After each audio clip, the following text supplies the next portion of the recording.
Welcome back to the Thermo Diet Podcast. I'm your host, Jayton Miller, and today I'm here with none other than Tyler Woodward. How you doing?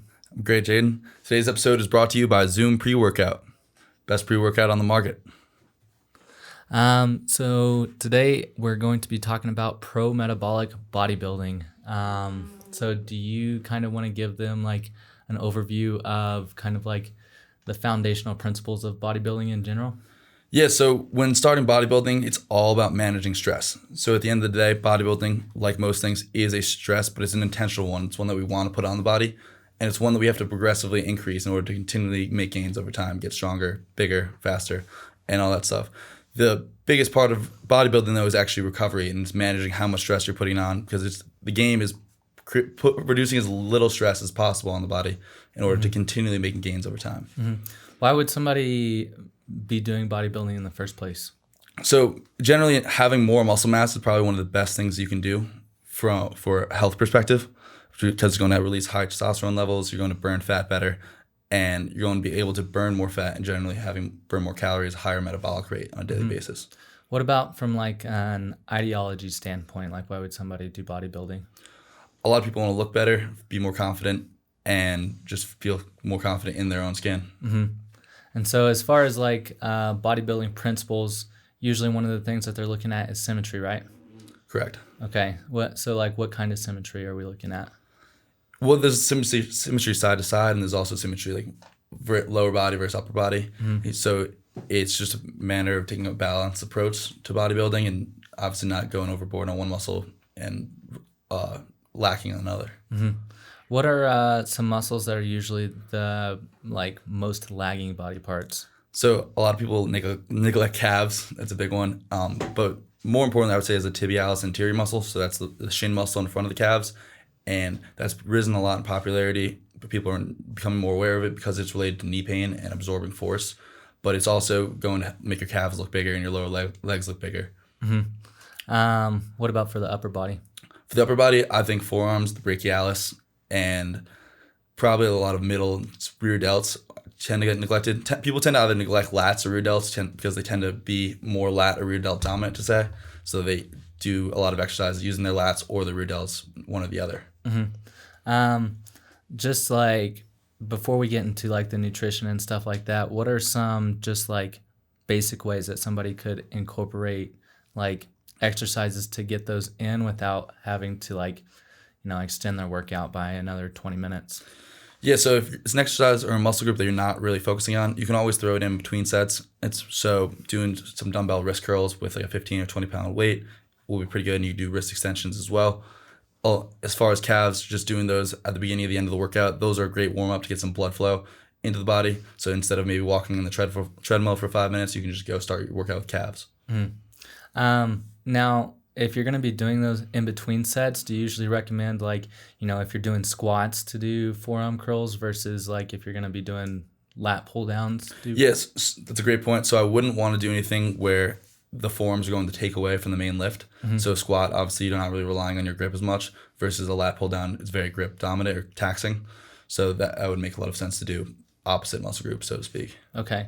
Sounds good. So like if you were doing calves, you wouldn't want to do those in between sets of like squats or split squats or something like that. Yeah, that's not a huge deal because the calves they're going to be a stabilizer muscle, so it could affect it a little bit, but you wouldn't want to do like hamstrings and calves because that would help make it harder to stabilize the knee joint. Mm-hmm. But squats you could probably get away with. Okay. What is the top exercise that you would do for calves and then the top exercise that you would do for forearms? So if I was only going to do one exercise, it would probably be some sort of straight leg calf raise, but I would want my hips to be like locked into place. So I wouldn't want to do a standing calf machine. I'd probably do a leg press where your upper body's taken out of the equation.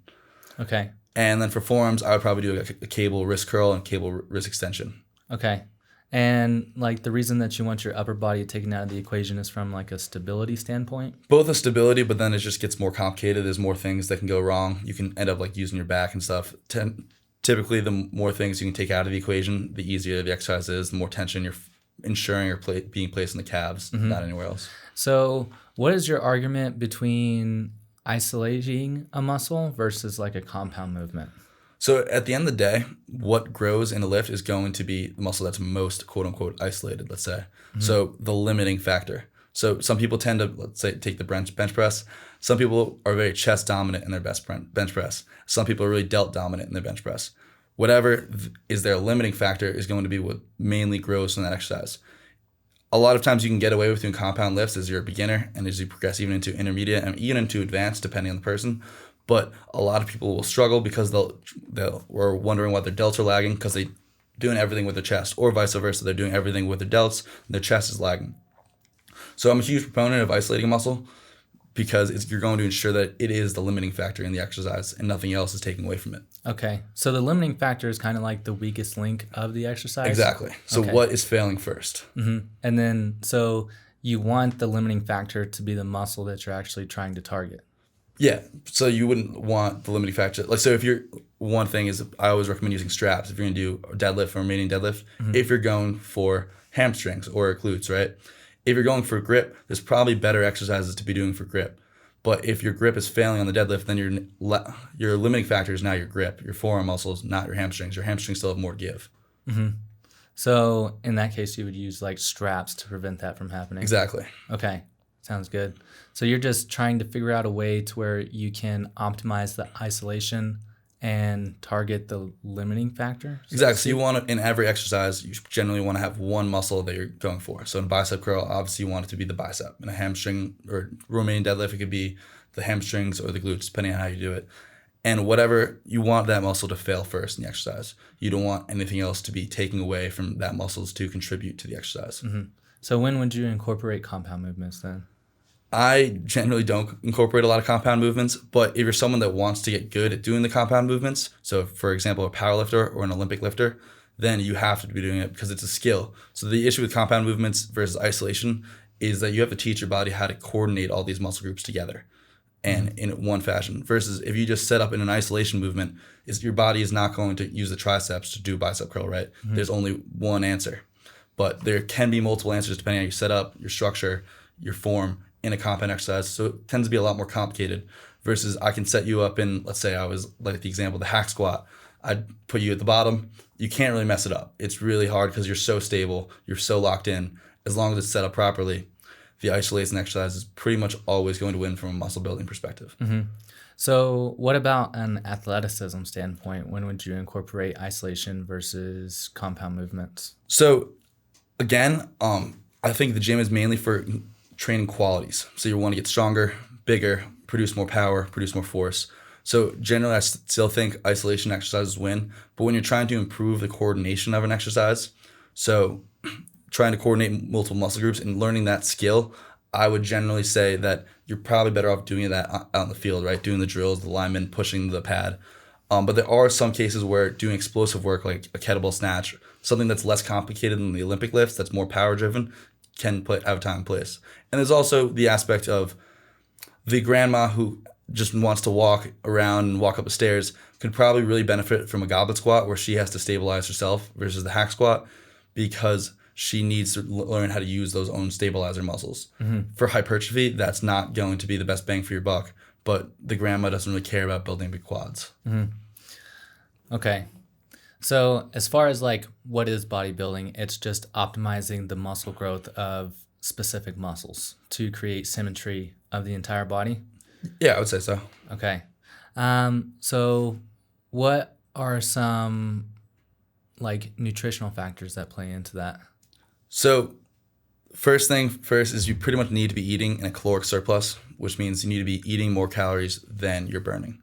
So basically, if you want to grow your bank account, you need to be gaining more money than you spend, right? Mm-hmm. You want to put muscle, add pounds onto your body, you need to have more food than your body is spending.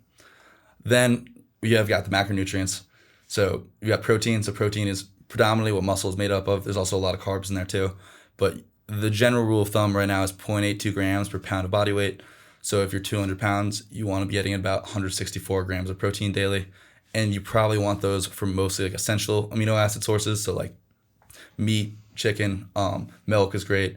And then I always throw some collagen or glycine in there for other benefits like anti-inflammatory and joint health and all that stuff. Mm. Then we've got carbs. So your muscles run on fat when they're at rest. but when you're lifting, they're going to run on carbs and their glycogen stores. So glycogen is just stored sugar. So you want to generally upregulate or increase your glycogen stores, your carb stores in your muscles as much as possible, and your liver so you can recover as much as possible. So carbs are going to be very important. And they're also protein sparing, which means that if you eat a high carb diet compared to a low carb diet, you'll need to eat less protein to build muscle likely and to prevent muscle breakdown. What are your thoughts if somebody's talking about being in like a nitrogen surplus? As in like the nitrogen cycle? So like a lot of people will say that you need to be like nitrogen positive to like you need to be eating enough protein to be like net positive whenever it comes to like having a certain amount of nitrogen. And are you referring to like the nitrogen containing amino acids or just... I honestly have not really looked into that. That's an interesting point. What are your thoughts on it? I think it makes sense from like an amino acid standpoint. Like you have to have a surplus of amino acids in order to have enough to spare, so to speak, to build excess tissue or to build more tissue on top of what's already present. But I don't necessarily think that the nitrogen surplus has much to do with it. I feel like a lot of times whenever you get too much protein in general, it's going to create ammonia, and then that ammonia is going to have a lot of side effects later on down the line. Yeah, 100%. I don't think protein is something you want to overdo. It is, in one aspect, it's the least likely to be converted into fat. So like having a little bit of a high protein diet, probably not a bad idea, but eating 50% of your diet in protein, probably not a great idea either. Right. Yeah. Plus you also get the protein farts. Yeah, for sure. But I think probably the most important amino acid is probably leucine. That's at least it's what is currently believed to stimulate muscle protein synthesis. And interestingly, the one study I was looking at recently, they found that as long as leucine intake is matched, whatever the other amino acids aren't as big of a deal. Basically, they were looking at whey versus collagen protein. And as long as they had the same amount of leucine, it didn't matter. The muscle growth difference wasn't difference. The question is, can you get that much leucine? Most people aren't just taking straight leucine. So it's hard to match that in a physiological, like real food basis versus in a lab. But I do think collagen and whey and casein all can play a good role in muscle building. And would you say that there's an argument for not getting a large amount of your protein around your workouts, at least from collagen specifically, because it's not a complete protein? Yeah, I wouldn't. I think glycine specifically as a pre-workout can help to prevent leaky gut a little bit. And having some protein or amino acids in your blood helps prevent protein breakdown in the workout as well, most likely. And then post-workout, I do think having some can have some anti-inflammatory benefits, but it's probably not where you want to get most of your around your workout is probably mostly from the essential amino acids, so food, collagen, whey, real food, meat, eggs. So yeah, you probably don't want to get most of your collagen. If you're going to do a protein shake with collagen, probably do it at night. Okay. Before you go to sleep. Sounds good. Yeah. I really like the protein shake that you've been doing, like a mixture of casein and collagen together. Yeah, I like that a lot. Because you got the milk is like 20% whey, 80% casein. So whey is more, breaks up fast, has digested fast. Casein is more longer lasting, which just means your amino acids in the blood is going to be higher for longer. So that should theoretically help to prevent muscle breakdown. And then you've got the collagen, which is also going to be anti-inflammatory. I think it also has, I think my theory is that it helps to decrease muscle protein breakdown, but there's not a lot of evidence on that. It's also really hard to measure muscle protein breakdown, but I just love the combination of all three. I think it's a potent combo. So we have macronutrients, so we need all the macronutrients. Whenever it comes to fats, is there anything that you watch like around workouts for like digestibility and stuff like that? Yeah, I mean, I probably don't recommend eating right before workout, depending on your digestion, probably like 2 hours before, maybe an hour. It depends on the person. And you probably don't want to have a huge meal either way. I think saturated fats are just the way to go. I don't really see any need. Maybe the monounsaturated fats can help with some gut health as well, the omega-9s. But generally you want to be saturated fat, which is going to help increase cholesterol, increase testosterone, all of the cholesterol precursor steroid hormones. So whenever it comes to, I guess, back to the protein question, is there like any merit to having protein before or after workout? Yeah. So generally having your amino acid stores high. So when you eat protein, it's broken down into its essential amino acids. and those sit in your blood for a while. When you have amino acids in, you always need some quantity of amino acids in your blood.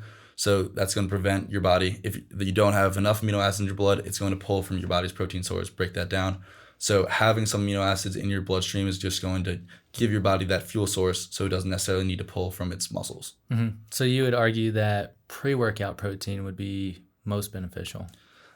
Well, so post-workout is your best time. It's your most insulin-sensitive time. So basically you can eat the most and probably put on the most muscle in that period where you can go most anabolic. Mm-hmm. So they're both going to be very important. I would probably say your pre-workout meal is generally going to be less important, but it can help because the muscle is going to be, you're going to recover more post-workout, right? Mm-hmm. A lot of I think pre-workout is mostly focusing on minimizing recovery.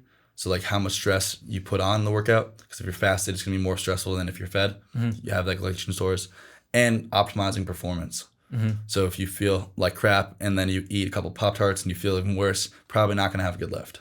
Right. So you would say that overall protein intake is really where it's at versus like necessarily getting it in pre or post workout? Yeah, overall protein. And then there is a couple of studies on basically muscle protein synthesis. So the thought process or the current belief is you can only absorb and utilize like 50 grams of protein in a single serving. Mm-hmm. And after that, it's not like you don't use it or you just gets wasted, but it doesn't contribute to muscle protein synthesis. And this is also going to depend on the size of the individual. So how big someone is going to determine probably like someone that Ronnie Coleman, 250 plus pounds, probably going to get away with more protein versus someone that's 115 pounds, probably going to be less protein, but they also don't need as much protein. So spacing your protein throughout the day is probably relatively important compared to just slamming it all in one meal. Mm-hmm. And generally, from a Thermo Diet perspective, you want to have a protein, carb, and fat throughout the day at every meal anyway. Mm-hmm. Very frequently. Yeah, for sure. So on top of the macronutrients, are there any specific types of micronutrients that you focus on, or like electrolytes or anything like that? Yeah, so electrolytes are very important. Sodium, potassium, calcium, all are going to, and magnesium, and chloride technically, but they're all going to determine the electrical balance of the cell. So if you have, let's say, too much calcium or not enough sodium, it can that's when you get, or potassium, that's when you get muscle cramps, right? Your cells basically can't turn off, your muscle cells can't contract properly. And so that's going to be very important from both a performance perspective and also recovery. Magnesium is like the stress electrolyte. So anytime you're stressing your body, magnesium is going to be depleted pretty much. So getting enough magnesium is going to help with recovery, going to help with performance, anxiety, just a ton of benefits. And what was the other part you asked? Like any specific micronutrients that you focus on? So obviously, anemia is a huge deal because it's how much blood and oxygen is being delivered to your cells. But copper regulates iron in the body. It's basically iron goes into your cell to drop off the oxygen, and then copper helps bring it back out, put it back into the bloodstream. So getting copper, and that's the protein ceruloplasmin, which does that, which is you need vitamin A as retinol, not beta-carotene, to produce.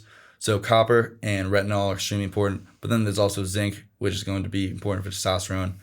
Boron, which can help increase free T and lower SHBG. And there's a ton of like vitamin E helps to lower inflammation, glycine, all that stuff. So there's a lot of micronutrients that they're all going to contribute in a small effect. But I think vitamin A is probably, I read an article called Vitamin A, the lost bodybuilding nutrient. I think it's probably pretty important for building muscle, and it's going to have a strong relationship with testosterone and the anabolic hormones as well. Mm-hmm. Yeah, I mean, vitamin A is used inside of the mitochondria with cholesterol and thyroid hormone to help produce pregnenolone. So that's going to help produce more testosterone and hopefully some more muscle protein synthesis down the road as well. Yeah, for sure, because it's pregnenolone's precursor to everything. Mm-hmm. Yeah, and I also think probably vitamin D is pretty anabolic, but you need the vitamin A is also going to contribute to that, and magnesium is going to contribute to vitamin D levels. So yeah, I think getting enough micronutrients, probably from eating organ meats, at least on a weekly basis, is going to be very important for optimizing bodybuilding. It's also interesting because we see so many people today that are obviously on steroids or not, natural bodybuilders. And it would be interesting to see if we could dial in their nutrition and make sure they're getting enough retinol. How much more progress could they be getting? It's something I would like to see. Yeah, kind of like reaping even more benefits from the potential PEDs that they could be on? 100%. Or even naturals. I mean, you see Liver King, he claims to be a natural, just slamming his beef testicles and liver every night. Not that you need that much vitamin A, but I mean, how big of a difference could this be making? I don't know. Mm-hmm. So as far as like principles for nutrition, you would recommend eating frequently throughout the day? Yeah, I think anywhere between 2 to 4 meals, depending on the person. Mm-hmm. I personally am doing like breakfast, dinner, and then a couple snacks in between. You don't necessarily need to be eating every 2 or 3 hours, small meals, but probably 3 meals like breakfast, lunches, dinner is probably good. Mm-hmm. And then like if you're trying to build muscle, eating enough, is there a certain amount of calories over your maintenance that you recommend for that? 300 calories would probably be a good starting point. But again, it's like, what is your maintenance? I would say 300 calories is a good starting point. You don't want to gain too much fat. So the more you want to gain as much muscle as you can. And having that surplus come from, let's say, predominantly carbs and protein will help with maintaining your fat level. But I think 300 is a good starting point. And if you're getting too much fat, you can lower it. If you're not gaining enough weight and your metabolism could also ramp up it up to increase it. And then for those of you listening, like an easy way to get your maintenance calories is just going to take your body weight in pounds and multiply that by about 15. If you're relatively sedentary throughout the day, so you're not that active, like you got a desk job or something like that, I'd probably recommend going like multiplying it by 14. And then if you're pretty active, you could multiply it by 16 or even 17. If you have like a construction job or something like that and you're using a jackhammer all day long, like you're going to burn a little bit more calories than the average person. So I'd recommend bumping that up a little bit. 100%. And if you're someone that gains weight easily, probably go closer to 13 or 14. Mm-hmm. I think everyone has a good idea probably on where their metabolic rate is compared to others, like whether or not they gain weight easily. But I think 15 is usually the gold standard as far as where to start. Yeah, definitely. It'll at least get you in the ballpark to where it's not that hard to nudge it in either direction, depending on, how fast you want to gain weight or if you're gaining weight too quickly and stuff like that. Mm-hmm. Yeah, and there's a ton of basal metabolic rate calculators online that you can use and then put your input in. Those are pretty accurate too. I mean, they're not that accurate, but they give you a ballpark idea. Mm-hmm. Yeah, I definitely don't like the MyFitnessPal calorie recommendation. Is it too high? I feel like it's either way too high or way too low, depending on like the goal that you put in there. Yeah, the N1 has me way too high. They had me like 4,000 calories, and I was like, damn. Wow. They also like to do like 200 grams of protein, which is kind of crazy to me, but. Yeah, I would, I don't think my girlfriend would like that at all because my protein farts would be very rank if that was the case. Yeah, that's just like eating out of a Tupperware, which I don't want to do. Yeah, no, not at all. So get enough protein, fill in the rest with carbohydrates and then a little bit of fat. Make sure that you get your electrolytes. Are there any other kind of like foundational principles whenever it comes to nutrition that you can think about? I mean, as far as like meal frequency, we have a couple times a day eating, spreading it out. But other than that, I think that's pretty much covered. Okay. What about supplementation? So as far as supplementation, I mean, there's some cool studies. I mean, generally, let's assume you're getting enough protein in. So if you need to get protein in, take a protein supplement. Casein or collagen are my favorite. Mm-hmm. Those will both help. But let's assume that you've got that matched. There are some interesting things. You're probably going to be looking at things that either improve performance. We've got like Zoom here. So caffeine is very, very cool. It's also going to help increase insulin sensitivity, which will help you put on more muscle and allow more glycogen stores in your muscle to increase so you get more energy, more stored carbs in there. L-theanine is cool. So there's really two ideas behind supplementation for how I consider it. You want to minimize stress and you want to maximize recovery pretty much. And then you could also look at like T-boosters potentially. Mm-hmm. So I like L-theanine and glycine pre-workout, which I talked about, because they help to decrease leaky gut. So during your workout, all the blood flow is going to your muscles and you have less going to your intestines. So what happens there is some bad bacteria, quote unquote, can leak through and it can cause inflammation. This is a pretty normal process. It's not a big deal. But if you're going for an intense workout and you can minimize it, it's just less stress that you have to recover from. And it's not only is it less stress that you have to recover from, it's stress that you don't need. So muscle building is a quote unquote good stress because it'll help put on muscle. The endotoxin that's released or bad bacteria isn't helping you in any way. Mm-hmm. Definitely. What about creatine supplementation? Yeah, creatine is like the go-to supplement in the fitness industry right now. I just go for creatine monohydrate. Apparently, it can increase some DHT, which is interesting. It's going to have some anabolic and androgenic effects, but it's a creatine when your cells start burning energy. So creatine monophosphate is like ATP, so it gives that phosphate group, and it's going to be the first energy source that your cells go to. So I think it's just going to help with performance generally. This current saying is like 5 milligrams a day or 5 grams a day, but that's also going to depend on your weight. I don't think heavier dudes are going to need more than lighter people. Mm-hmm. So 5 grams a day is like, you can start with there if you want to increase it. But creatine is definitely going to help performance for sure. Okay. And brain performance too. They've done some studies on that, which is interesting. Yeah, definitely. It's supposed to help with like short-term memory retention, I believe. Yeah, that makes a lot of sense. Mm-hmm. I think that's because it helps with the performance of the mitochondria, and so that's going to help kind of boost the performance of the mitochondria inside of the brain. Okay. Mm-hmm. Yeah, that would make sense. And then you can also look at things like lactic acid buffers. So basically when your cells aren't getting enough oxygen, they start to basically suffocate, and they can't use glucose to turn it into ATP. So that what they start doing is they start bringing the lactic acid. Sometimes you want this lactic acid, so if you're doing a metabolic base where you're trying to get a pump, it's the lactic acid is what signals the muscle growth.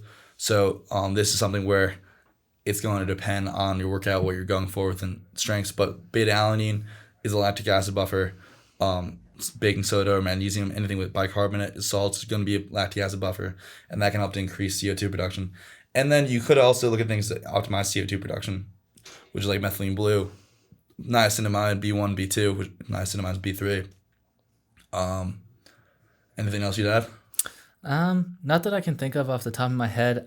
For those people who have already optimized their diet and have already dialed in their recovery, and like you're probably looking for an extra 10%, you can usually do like a progesterone to DHEA mix from like a 3-to-1 ratio, 3-to-1 progesterone to DHEA. And that's going to have some really nice muscle building effects, mainly because of the way that it boosts recovery. So that's potentially something that you could do. I would recommend using a topical form of both of them. And, if you're a relatively active person and you happen to have certain joints or things that are bothering you like that, I'd recommend just rubbing it there. It'll affect you systemically, but a lot of the times, like, it'll help with like a joint or something like that that's kind of tweaked. So that can be pretty beneficial. Pregnenolone can also be beneficial. If you don't want to do that, just get a basic pregnenolone supplement. Around 300 milligrams a day is usually like a good starting place for it. And then there's some studies that show that you can go all the way up to a gram and still reap some of the benefits, and that it's also going to help with brain performance and stuff like that.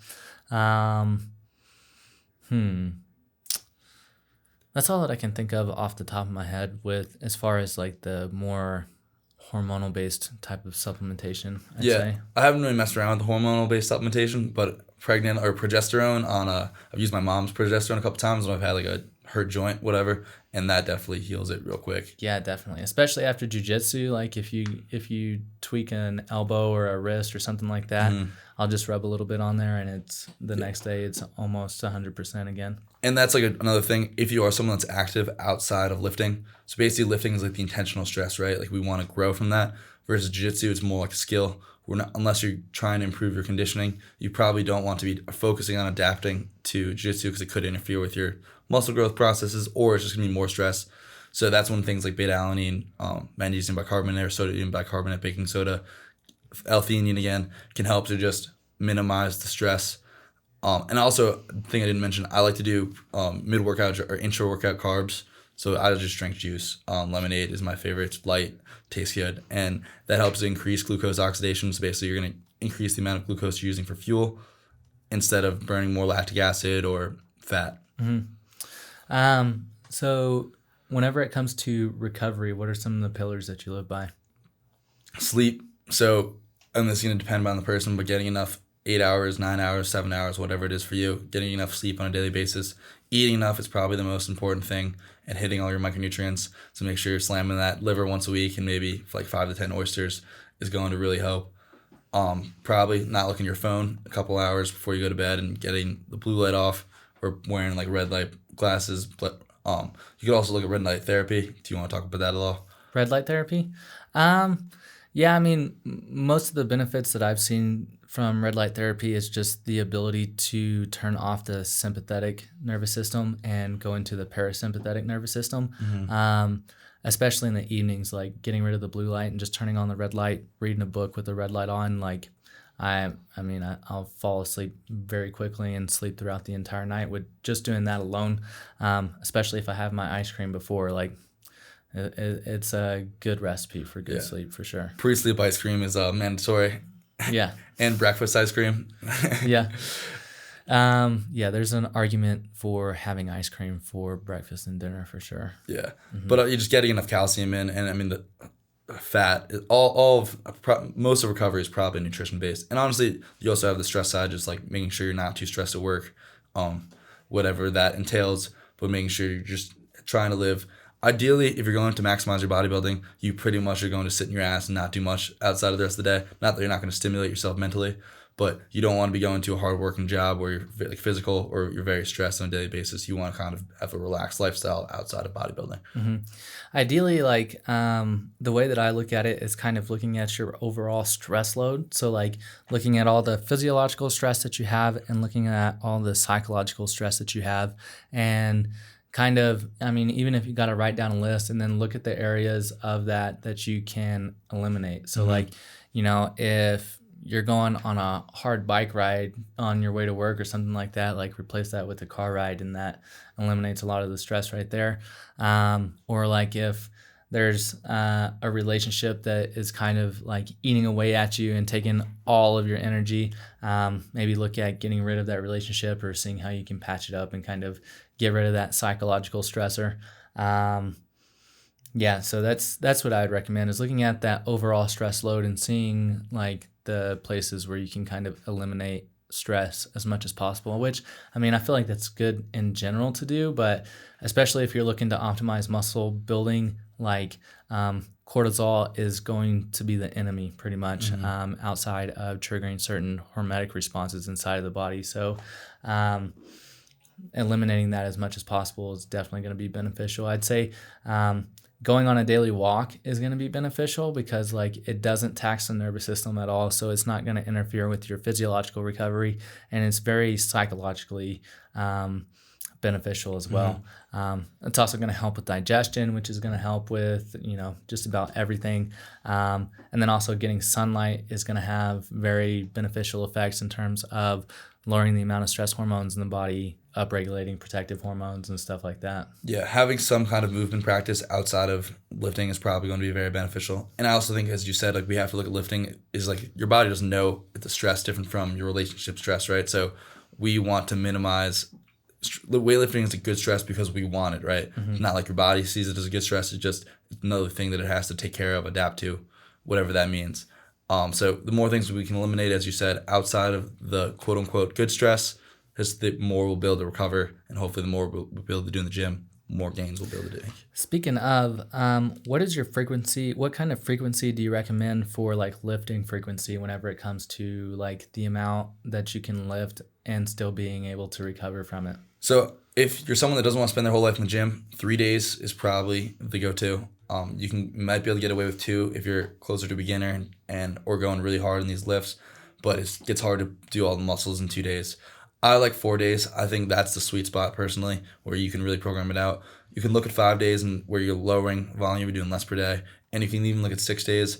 But at some point, it's just a very marginal increase in benefit if there is any. And again, it's going to depend on how much you're recovering from. I think 4 days is a sweet spot because you can do basically quarter body split. You can do a half body split. And again, this is going to depend on what you're going for. But if you could do 4 to 5 exercises in a lift, maybe 6, and then dividing the muscle groups up between them, you can very easily accomplish everything in 4 days. Definitely. Yeah. I would say some of the times that I've been the strongest in my life and felt probably like the biggest from a muscular perspective was whenever I was working out 4 days a week for sure. I don't know what it is. It just 4 days a week seems to be a really good number. Yeah, I agree. And it's nice having the weekend and the day in between. But you also have to consider things like, so if you're a power lifter, it is probably beneficial for you to lift 6 days a week. Not that you have to go very intense, because the more times you can practice the skill of benching, squatting, deadlifting, it's a skill, right? It's something that you probably need to do every day. You don't need to necessarily kill yourself and go do 9 RP every day, but practicing the form, like anything else, like guitar, like anything else, is a skill. It is, obviously, it's very taxing on the body, so you have to be careful with it. But when you're going for something that's purely a hormonal and like physical response, recovery, in bodybuilding, recovery is the name of the game. In athleticism and powerlifting, things like that, a lot of times putting the most stress on your body that you can handle is the name of the game. It's basically the most practice you can handle, and that's not generally good for health. So it's just two kind of different goals. Yeah.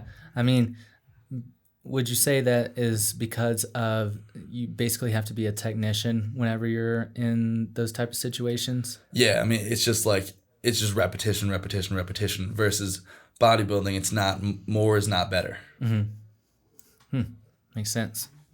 Let's see. We had a list here. Let's see what else we got here to talk about on this hair topic. Honestly, it looks like we covered everything. Yeah, should we talk about biomechanics at all, or? Yeah, sure. So generally when you're going for weightlifting, tension is the name of the game. So basically how much force is intramuscular tension, how much force a given muscle is producing, which is why those compound lifts tend to not be ideal, because it's distributing the tension across more muscle groups versus if you could just isolate one muscle group. So if instead of doing, let's say, I can do a dumbbell bench press and set it up to be mostly chest, maybe not do the whole range of motion to make it like pretty much like, let's say 90% chest, 80% chest. Now I can attribute more volume to my delts, and I can go to the delt press, and my delts aren't taxed from that chest press. So I can distribute it more evenly, and then I can make more gains because I'm making sure that these are the isolated factor.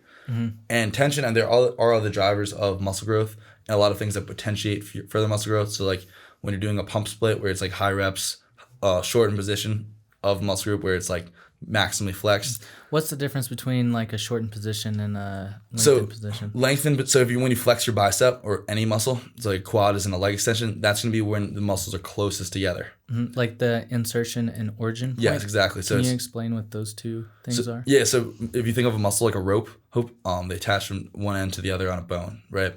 And basically when it's fully stretched, so when you stretch your quad, that's going to be the two bones are furthest apart. When you flex your quad, that's when the two bones are close together. All muscles do are pull on that rope. So they pull from insertion to origin. So when you squeeze your muscle, you're just pulling on that rope, getting it closer together, which is why we think of the easier way to think about it is like your bicep runs from your shoulder joint, attaches to your forearm, right? It doesn't attach to the same bone. So you can see it literally when you flex your bicep, you're pulling your forearm closer to your shoulder.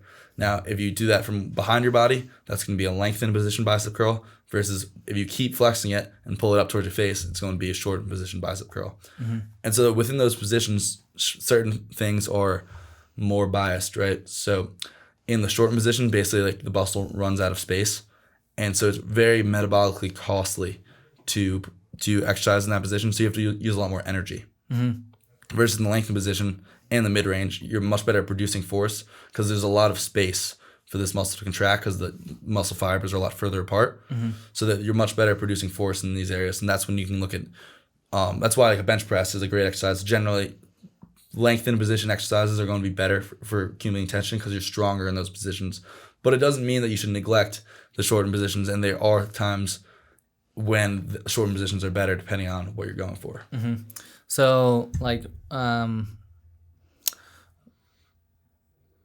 whenever you do like a bench press, for instance, like what part of that is actually the lengthened position and the shortened position? So it's also going to depend on where that muscle, the exercise overloads, right? So with free weights, dumbbells, it's always going to be hardest when the load is furthest away from the joint. So it's basically always going to be 90 degrees. So that's going to be not the very bottom of the bench press, but like a couple degrees up. That's going to be the lengthened position of the pecs. So they can't really extend much further behind your body. So that's going to be a lengthened, overloaded exercise. Versus like a pec fly, it's going to be when your arms come across your body, and depending on how you do it with a cable, it's going to be a shortened position overload because it's overloaded in this portion when your the arm is closer across the center line. Versus a dumbbell is going to be another lengthened overload because it's hardest at the bottom. So like when is there an argument to work the full range of motion, and then when is there an argument to work a partial range of motion? So, full range of motion is obviously like relative to the muscle, right? So like at the top of a bench press, it's mostly going to be delts because you're not really pulling your arm across your body anymore. So let's consider like full range for like a given exercise and given muscle. Because so when you do the entire range of motion bench press, you're switching to the delts, so you're not really getting much more chest at that point, right? If we consider that the main driver of muscle growth is mechanical tension, then pretty much you want to take the muscle through its entire range of motion with a lot of tension on it. So if you can you're never going to be able to do that in one exercise for the most part, but that's when you can get multiple exercises that overload different positions. So like you can look at like an incline bicep curl and then a high bicep curl or a spider curl, and that's 2 exercises. You're overloading short position, you're overloading length position. For muscle growth, that's generally going to be the best. Sounds good. Cool.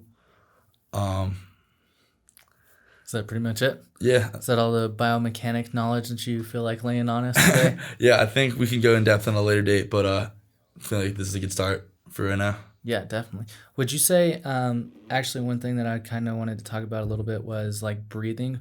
Whenever it comes to lifting, like how important is breathing? Breathing is really important when you're lifting. So an interesting thing to think about is when you breathe in, right, your rib cage literally expands. You actually get taller. You can see someone when they expand, it's like a half inch, nothing serious.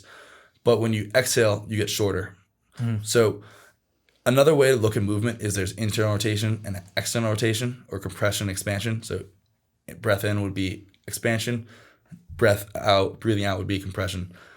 You probably want to be breathing out or most compressed at the bottom of a lift, right? So if you think about a squat, when people fail in a squat, a lot of times it's because they're failing to maintain their pressure, right? So they lose the squat. It's because your body's like a soda can, right? That's why the people are braced. They trap that air in. If they lose that oxygen and they lose the gas inside them, then all of a sudden your back starts to move, things start to fall apart. So generally in the position, like the hardest position, so the bottom of a deadlift where you're most compressed, compression is like force production. Squat, the bottom of a squat is you want to be breathed out, and then you can breathe in at the point as you're expanding, as you're coming up. But also making sure you're getting enough oxygen between reps. In the set, generally for tension-based training, you pretty much want as much time between sets as possible. Obviously, no one wants to take 20 minutes between sets, but depending how your recovery is, the recoverability, 90 seconds to 3 minutes, probably good. So you're thinking more like powerlifting type of movements? Yeah, it is important in like bicep curls and stuff like that, but it's less important because there's just a lot less going on. Okay. It's like because your rib cage really isn't challenged in a bicep curl, right? Versus in a squat, deadlift, even a bench press, you have to maintain enough pressure in there to really be able to produce enough force. Because it's like what's the old saying is like try and shoot a cannonball off a canoe, right? There's nothing to push off of. So bracing and taking that breath in is just trying to trap that oxygen in your body to make you like a soda can. So if the soda can's open, you open that cap. Now it can't produce as much force, right? You can try and step on a soda can with it closed. It's impossible. You open the cap, you release that pressure. It's easy to snack, easy to break down. So it's going to be much more important in the bigger lifts where it's heavier, but it also is going to be important in things like rows, isolation exercises. Probably more important there as a means of like getting oxygen into your body and CO2, but less important from a pressure perspective. And also I think it's really hard, easier said than done, but nasal breathing is probably going to be optimal just to prevent releasing too much CO2, offloading too much CO2. Sounds good. Sweet. Cool. That's all the questions I got. Awesome. You want to talk a little bit about this awesome supplement in front of us? Yeah, so today's episode, is brought to you by Zoom Pre-Workout, and it's a pretty dope pre-workout. It's going to have some sugars, so sugar is going to help your body use sugar and keep it from breaking down protein and also help to optimize performance.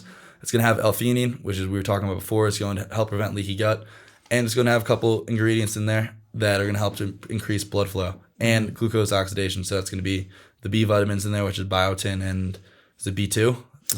We got some B1, we got some biotin. That looks like all the B vitamins we got in here. And then we have nitrosamine? Let's see here. We have calcium. We got chloride, sodium, potassium. So we got the electrolytes that we need for good action potentials to take place to allow for a nice muscle pump to happen.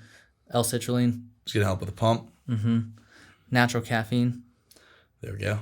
L-theanine. Astragalus membranaceus, which is just Panax ginseng.